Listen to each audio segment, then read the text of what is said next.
lecture on foreign currency swaps. Um, Swaps started in 1980s. They were a smart innovation by investment banks. Essentially, the word of swap or the action of swapping means that you exchange two things.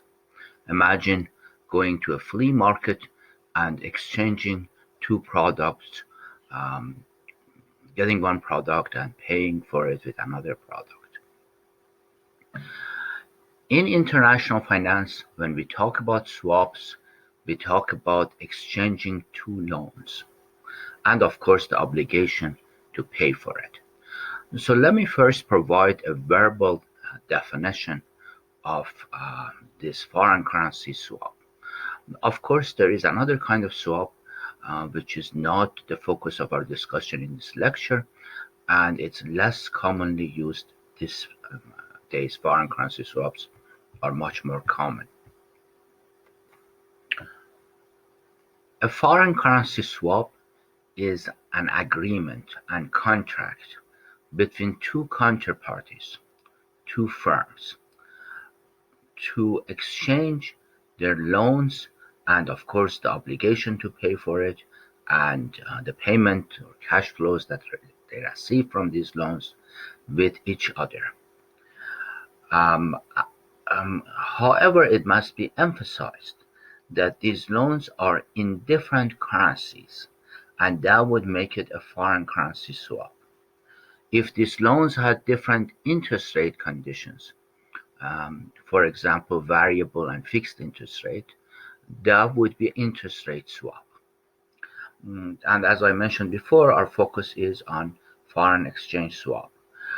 So if this definition is covered in an exam situation, I'm looking for a few keywords in that exam, and one of those is a foreign currency or another currency, and the other one is exchanging two loans. So you could build up your definition around these two key words and remember it that way. Of course, the definition goes on saying that one counterparty borrows under specific terms and conditions in one currency, while the other counterparty borrows under different terms and conditions in a second currency. They then exchange the net receipts from their loans and agree to service each other's debt. And servicing here means paying interest. We got to motivate this because one of the natural questions is why companies don't directly borrow. Why do they do this Mickey Mouse funny thing of borrowing for another company? And what's the consequences of it, and how is it done in marketplace today? For that, let's go to the lecture and start by this table, which is based on Harvard Business School lecture notes. It says, imagine that there are two firms. One is called German Metal, and German Metal has a subsidiary in USA. So it's a parent firm in Germany and has a subsidiary in USA. And the cost of debt capital, which is interest rate that the firm has to pay if it borrows, for German Metal is specified in the first row of this table. If German Metal goes to US and wants to borrow money, the charge is 7%. It's offered 7% interest. If the same company goes to Germany and wants to borrow, in this example, they are charged 10% interest. The question is, why are these two interest rates different? Well, it takes us back to interest rate parity. Interest rates could be different in different industrialized nations for the same company, but as long as interest rate parity holds, by the time we pay this loan and currencies adjust at the forward rate, um, we will not save money or lose money. And interest rate parity approximately holds for industrialized nations. In other words, even though US has 7% interest here, we are expecting US dollar to get cheaper, and in the future, when we pay for this loan with our uh, euros, this 7% would end up costing us the same as that 10% in Germany. But there is 3% difference in the cost of borrowing capital in these two countries for the same firm, but that cost is made up by forward prices when we hedge our payments. Let's go to the story about US metal, which is the mirror image of the German metal story.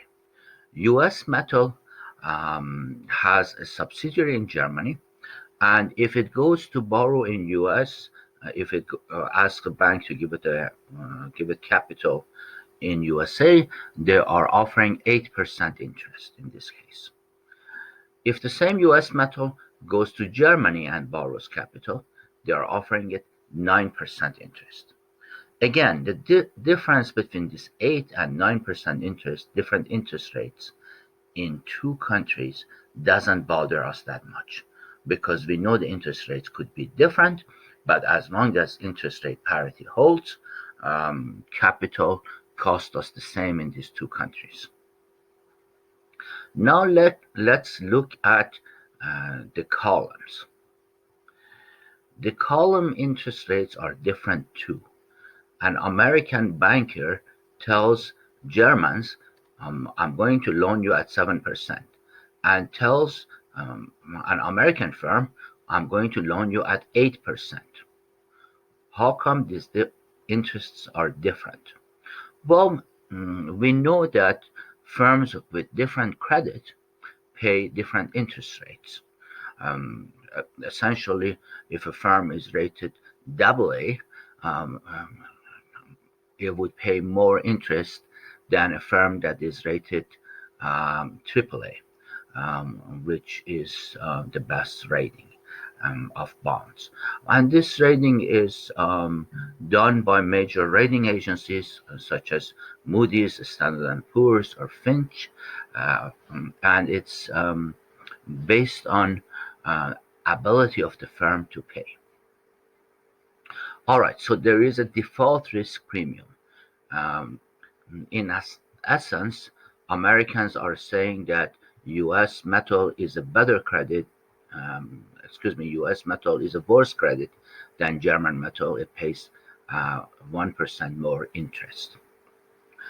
Let me also caution you about a nice little exam question.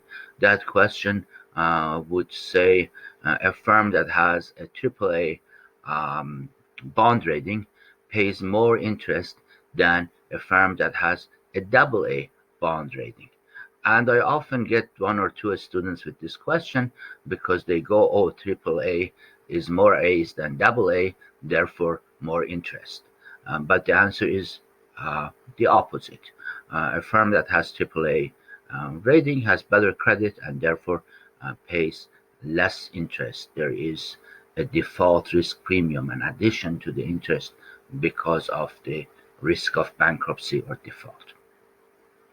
All right, let's go to the next column. The next column has German euro rates, essentially borrowing in Germany. If German metal borrows in Germany, it pays 10% interest. But if US metal borrows in Germany, it pays 9% interest. In other words, the German banks are telling the US metal company that your credit is better, we charge you less interest, and they are telling their own firm, the German company, your credit is worse and they're charging you more interest. Wait a minute. Here we get an error message. How come that German Metal is a worse company from the view of the German banks, pays 1% more interest, and German Metal is a better company in terms of default risk from the point of view of American firms and pays 1% less interest? This story is at the heart of um, the swap deal that we are going to discuss. Well, the reason for this um, could be that usually a company borrows in their home currency, raises capital there because they don't have to deal with payment of foreign currency. Something that in transaction risk we looked at as a risk that one has to um, buy insurance against and hedge. In other words, if you borrow in foreign currency values change over time, and that can create you the risk of having your future payments be volatile. So, take a case that German Metal had borrowed heavily in Germany.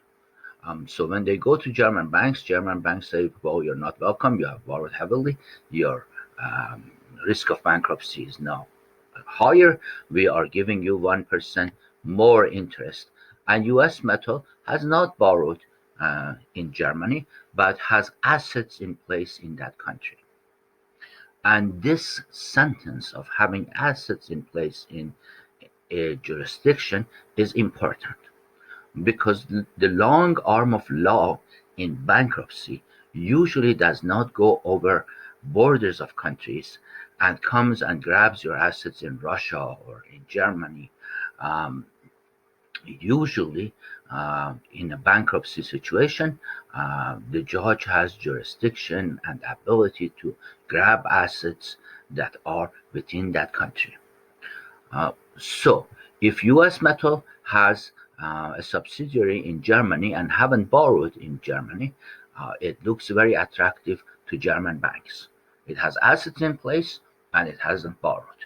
But if German Metal had borrowed quite heavily against those assets in its home country, it would look as a worse credit and get a more a larger interest rate. And the opposite situation here applies in USA. US Metal has borrowed heavily in US, pays a higher interest rate, and German Metal has not borrowed. So let's go to these two questions down here, which are important to understanding this topic and are typical exam questions. A firm has different borrowing rates. Why? It's often the credit rating. If we are rated single A, we pay more interest than a firm that is rated double A. German lenders give a lower interest rate to the US firm, and Americans give a lower rate to the German firm in this Harvard Business School lecture note exercise. Why? You would say, well, Americans have borrowed against their assets in their home country, and Germans have not borrowed against their assets in US. And therefore, the German firm is considered as a better credit in US. And vice versa. The Germans have borrowed heavily in their own country, but the American firm that has assets in Germany has not borrowed there yet. Therefore, it gets a more attractive firm interest rate for loans for cost of capital than the German firm in Germany. Finally, to a tougher question, can we compare 8% that US Metal gets as interest in US to 9% that US Metal gets in Germany and say that 8% is a bargain because 8 is less than 9? This question usually has the answer no. Mm, Let's make the question more scandalous. Your boss says, look, in Japan, they are going to loan us at 5% less interest. Should we go to Japan and raise capital or raise it at home in USA, for example, at 5% more interest? You would say no. Usually, the difference between these two interest rates are made up by the forward rate differences with the spot rate in these two countries. In other words, the interest rate parity, which approximately holds. It's one of those parity or equality equations, equalities in international finance that we can trust.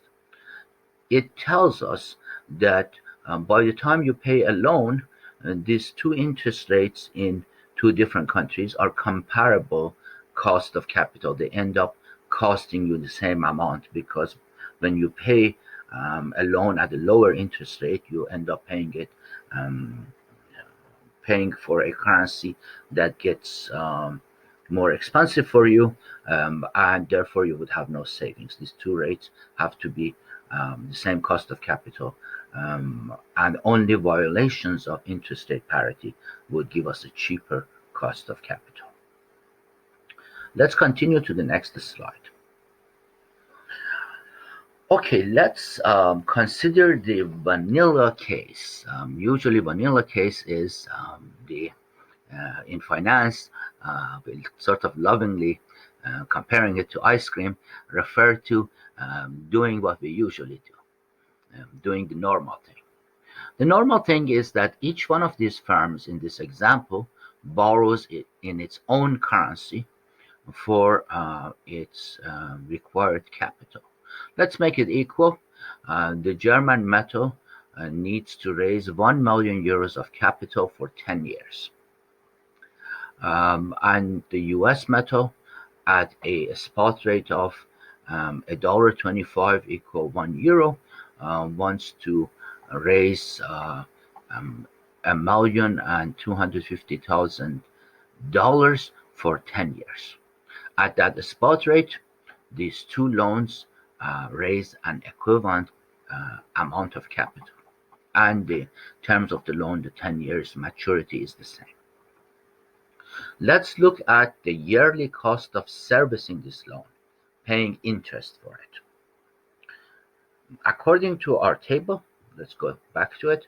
German metal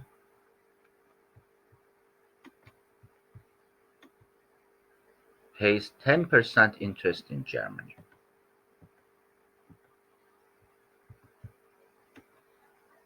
Back to this slide. German metal pays 10% interest in Germany on its 1 million euro loan. 10% of a million is 100,000 euros, and that's interest obligation for the loan per year. US metal also borrows in its own country. I first should go back a slide, and then I'm going to mark this slide and circle the 8%. So it's a good practice to circle this 8% and 10% and keep it circled on your piece of paper. These are the two interest rates that we are going to deal with if we do the vanilla case, borrowing for our own. So 8% for US metal in US. US metal pays 8% interest, and it had borrowed $1.25 million. So 8% of 1.25 is $100,000 of interest per year. Now, this interest must be paid in dollars, but to compare the two cases to each other, we are going to artificially make these dollars into a euro equivalent. 100,000 divided by $100,000 divided by 1.25 dollar per euro. It's a good practice to put the units in. I haven't. Then you cancel the two dollar signs and you get answers in euros. Gives you 80,000 euro cost. And two different companies are paying these costs, but for sake of comparison, we are going to calculate the total interest cost of servicing these two different loans for both companies. So both firms together, if we count the beans in euro units, pay 180,000 euros of interest to service their loans combined per year.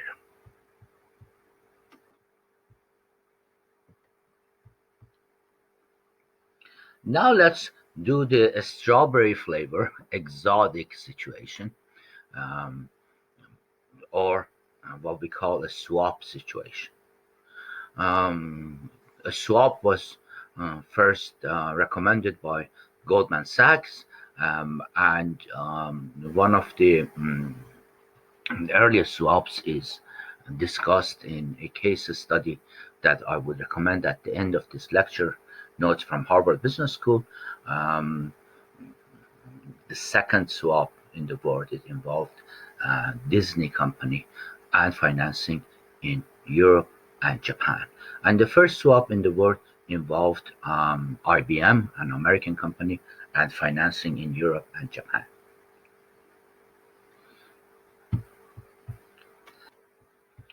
Okay, so one firm, the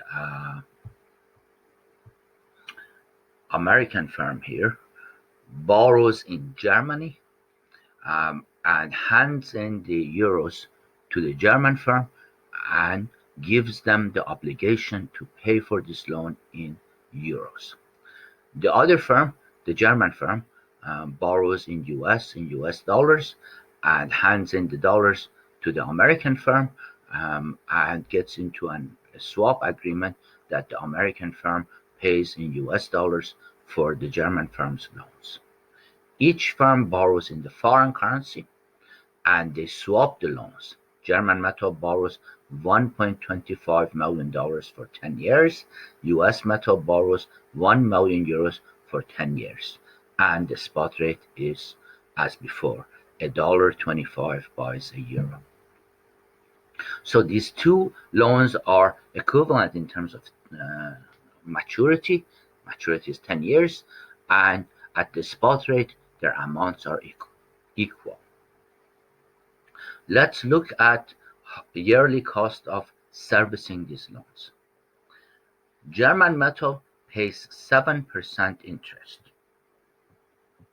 Let's go back and look at the interest rates.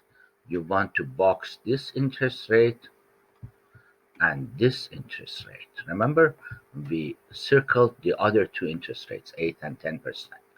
7% and 9% are now boxed, and there are the two different interest rates that we are going to deal with.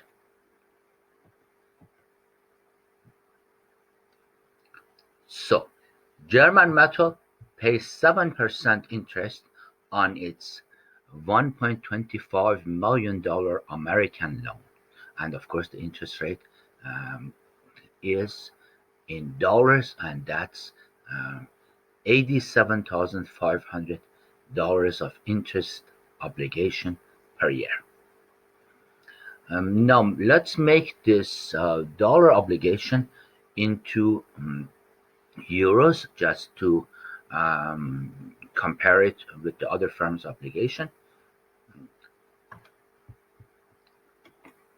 In today's euros, rate of $1.25 per euro, $87,500 divided by 1.25 gives us 70,000 euros cost of this financing.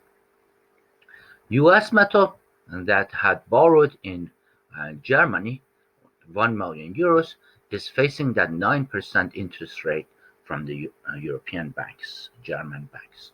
And 9% of 1 million is 90,000 euros per year. That's their obligation on the paper. If we add this 90,000 euro obligation of one firm to that 70,000 euro equivalent obligation of the other firm, we get 160,000 euros combined interest obligation of these two firms. And if we compare this 160,000 euro yearly interest obligation to the vanilla case where each firm borrowed for itself, and we had 180,000 euro interest obligation, we get a difference or a saving of 20,000 euros per year. And that's the motivation for doing swaps. If we borrow for each other and hand the obligation to pay the loan um, to the other party and hand the amount of the loan to the other party, each firm would pay in their home currency and we would save equivalent of 20,000 euros.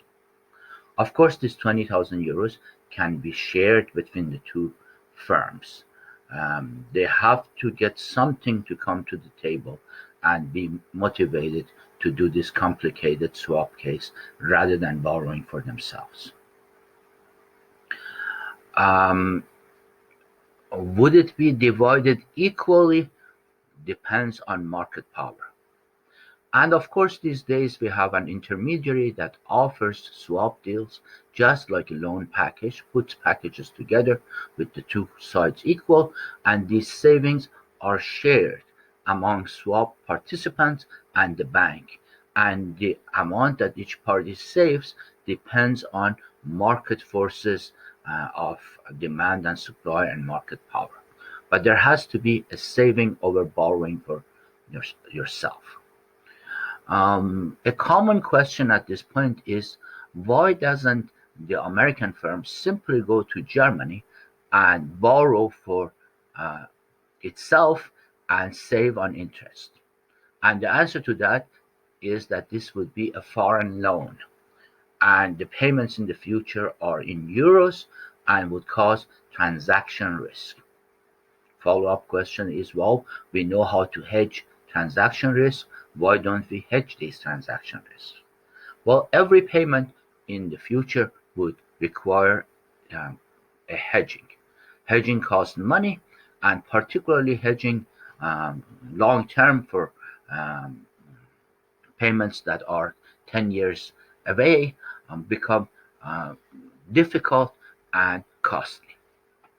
So this swap actually um, automatically has this hedging in it because each firm pays in its own foreign currency, its own domestic currency but takes advantage of a foreign currency's loan saving by swapping these loans.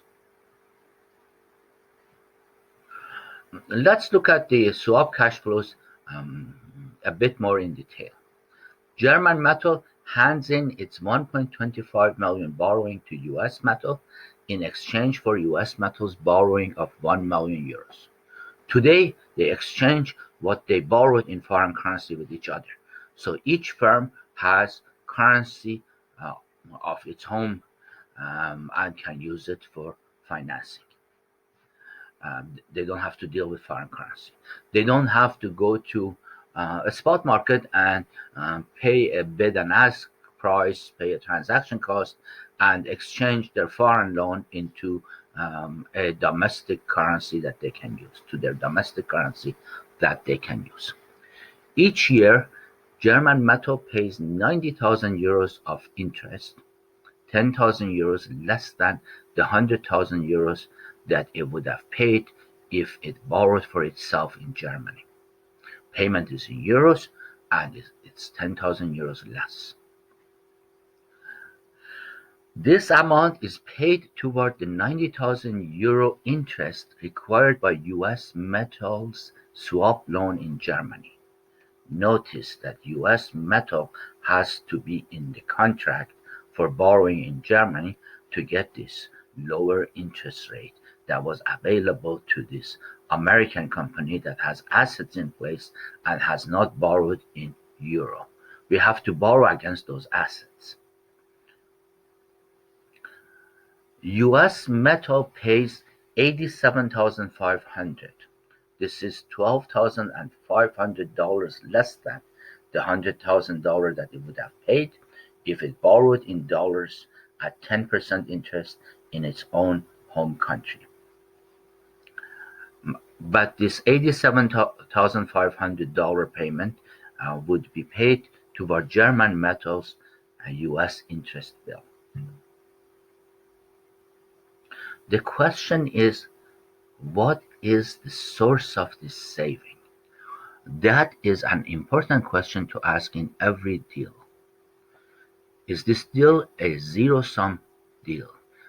That means, am I saving money off the back of someone else who's losing money?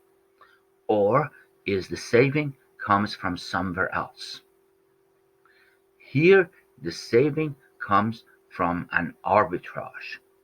And arbitrage is something that you and I have studied before in triangular arbitrage, and we also did covered interest parity, where interest rate parity didn't hold, and we did covered interest arbitrage. And we have defined it in details. But let's look and see how there is an arbitrage in this case, and how we do that arbitrage. Before we do that, it's a good practice to ask ourselves what can go wrong.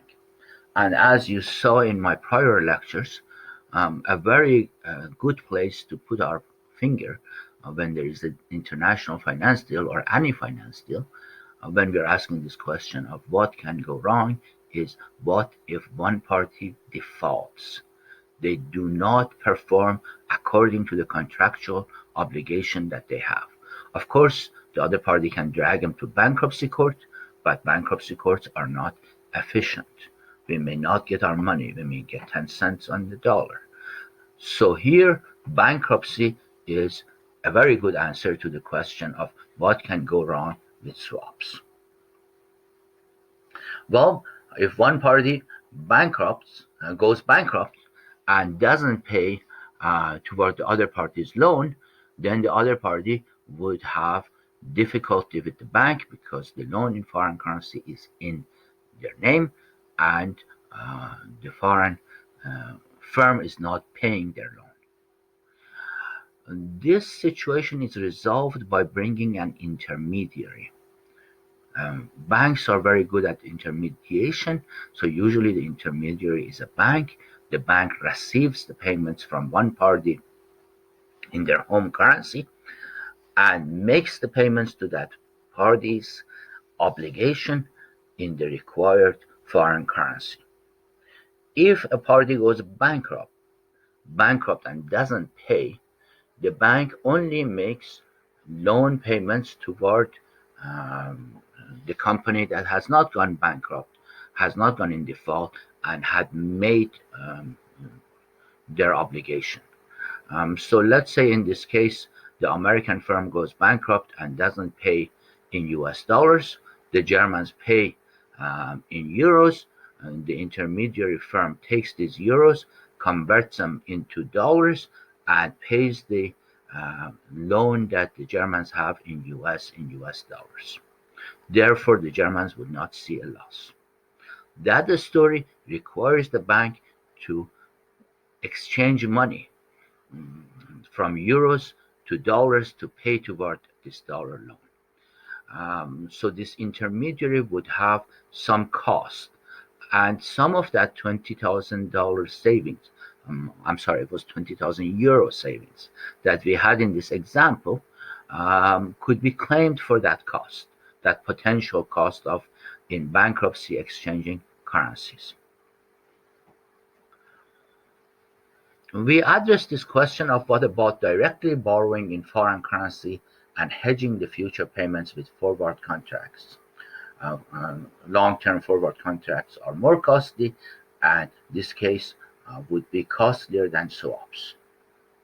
So that solution is not a cost-effective solution.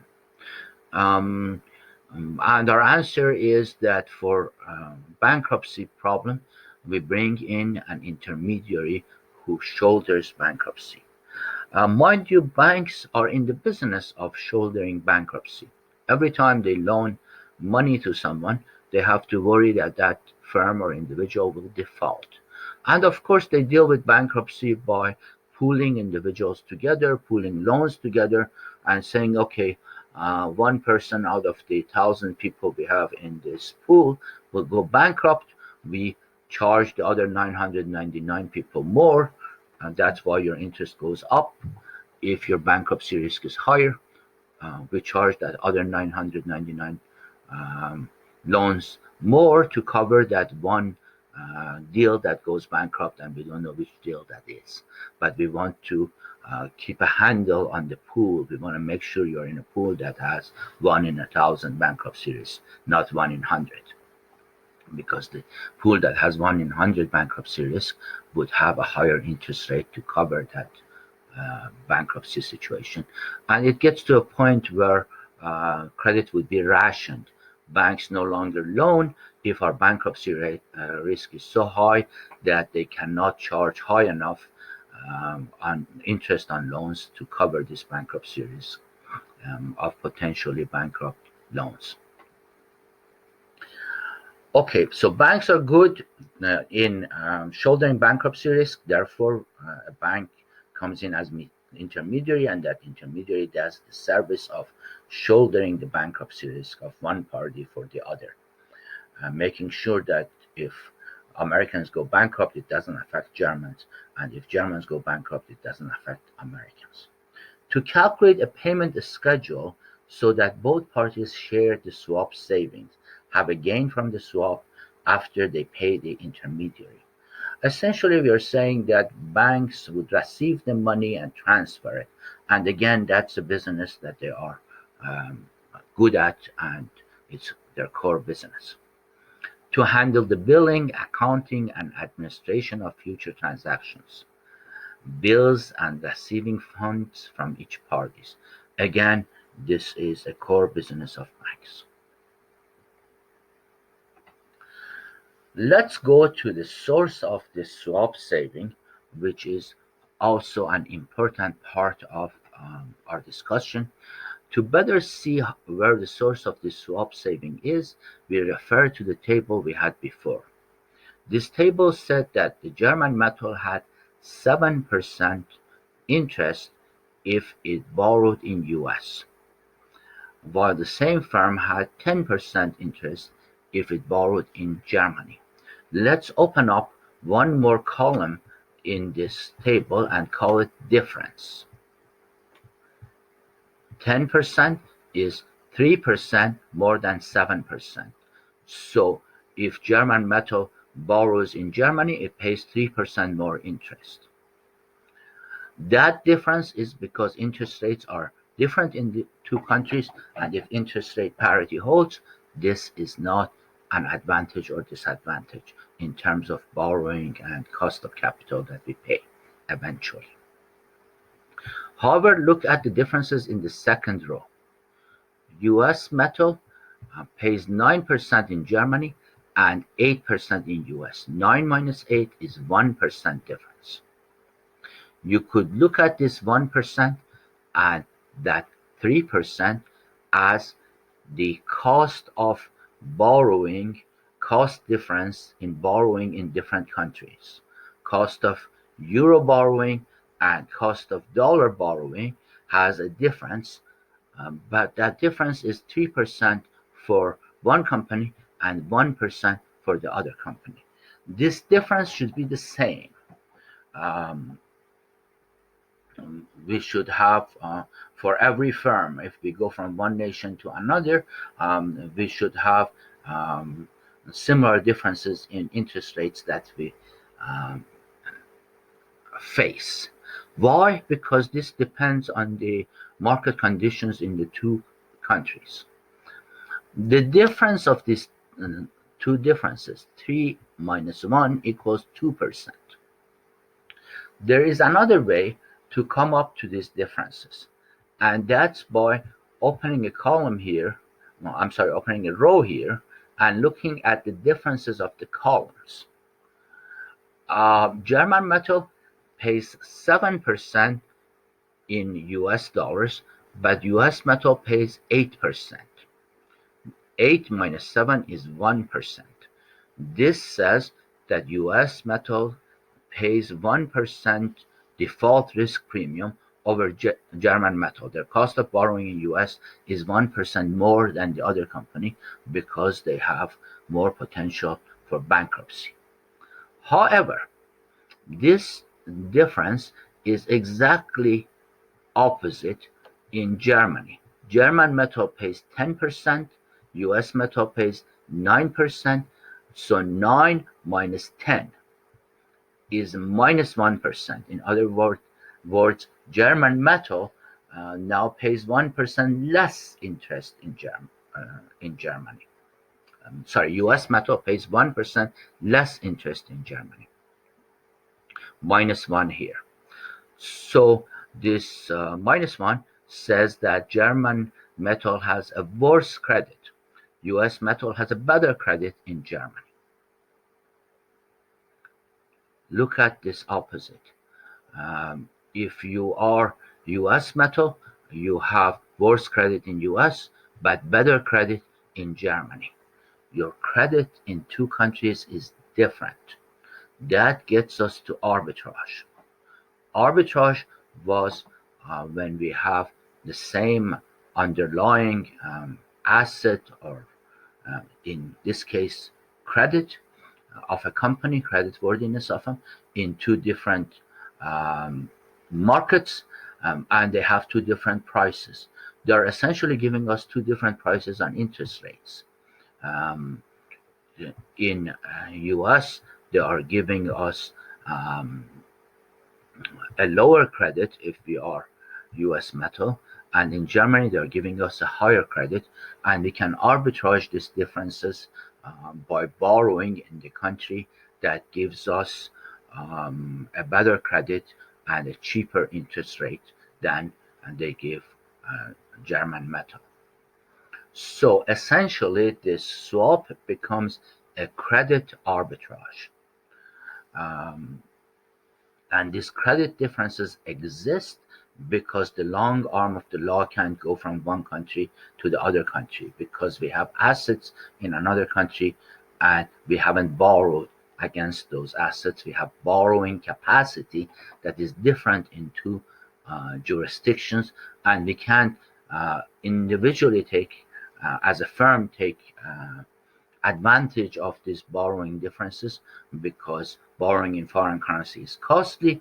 A swap allows us to take advantage of these credit differences in two countries, and um, essentially do an arbitrage of interest rate charges that have to do with default risk.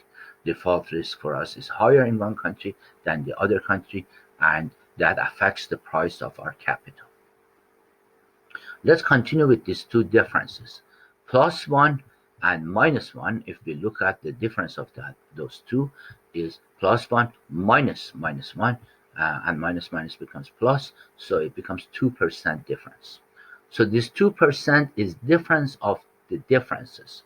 And if you multiply this 2% by the million that we borrowed, you would get 20,000, which was our saving. So the swap saving really comes from this difference of differences. All of this is also written down in this slide. I'll read it for you one more time for repetition. It says that the German lender charges 1% interest less to the US firm, and Americans charge 1% less to the German firm. There is a 2% swap saving by switching countries for borrowing. For German metal, there is a 3% interest premium if it borrows in euros. However, this premium is only 1% for US metal. The difference of the two premiums of 3 minus 1 equals 2%, and this is a swap saving. The source of the swap saving is an arbitrage of credit rating. So this is a common exam question about where does swap saving, interest rate swap saving come from, foreign currency swap saving come from. This method is called actually foreign currency swap saving, not interest rates swap saving, and you would say that arbitrage of credit rating of the two companies is the source, and of course, this long explanation is something that would help us understand, and we should be able to produce it. With that said, let me um, take us to our classroom exercise. We want to redo this calculation to fully understand it. We want to redo slides 2 to 5 and slide 7, every calculation that is there with the explanations for a slightly different numbers. These numbers are um, listed in the following table. So please go ahead and do this exercise. Um, and also there is a case recommendation, which we usually do in classroom together um, with this lecture um, as a group assignment. Um, this lecture is a standalone, so I would recommend this case study as um, something to read, and I hope to see you for that lecture uh, uh, for that case discussion also. Uh, Best of luck with the swap lecture.